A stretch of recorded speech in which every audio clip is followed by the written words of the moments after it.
Across the nations, displacements, threats and stigmatization are the consequences of the armed conflict that residents of the Colombian department of Arauca are living. In response, social movements and human rights defenders mobilized in the capital, Bogota, where they launched an SOS given the serious humanitarian situation.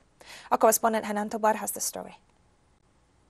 Social and human rights organizations arrived in the capital of Colombia to denounce the serious humanitarian situation that the Department of Arauca is experiencing.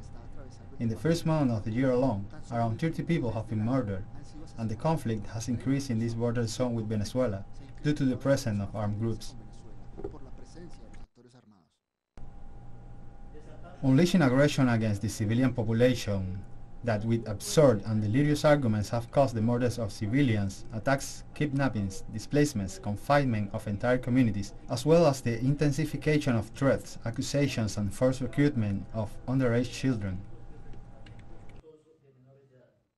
The situation was aggravated by a recent bomb attack on a building where social and human rights organizations operate in Saravina, Arauca, which left one person dead, several people injured and material losses.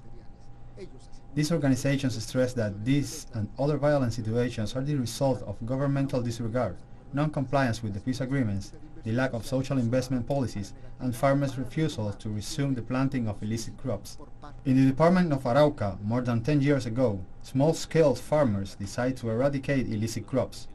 We decided to plant wheat in order to commit to a better life, and in that way, we have also been fighting because as social movements, we have also opposed the replanting of illicit crops, precisely because of the social decomposition that it brings, and the deepening of the humanitarian crisis and the war that it brings to the territory.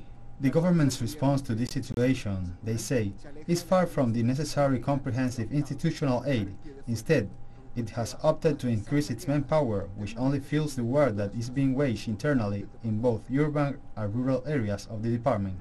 The high level of militarization in the Department of Arauca, which today is advancing even further, allows us to clearly understand that this is not the way forward and that it has deepened the conflict even more. The national government does not seek alternatives for dialogue, but on the contrary increases its manpower and does not leave the doors open to continue with the processes of dialogue with the armed actors, as has happened in recent times with the ELN after the FARC signed a peace agreement which is not being complied with.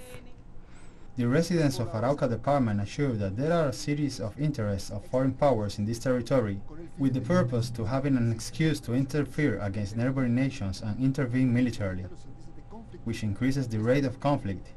For these reasons, they call on national and international social and human rights organizations to undertake a tour to assess the humanitarian crisis and to adopt solutions to achieve peace and progress in their territories.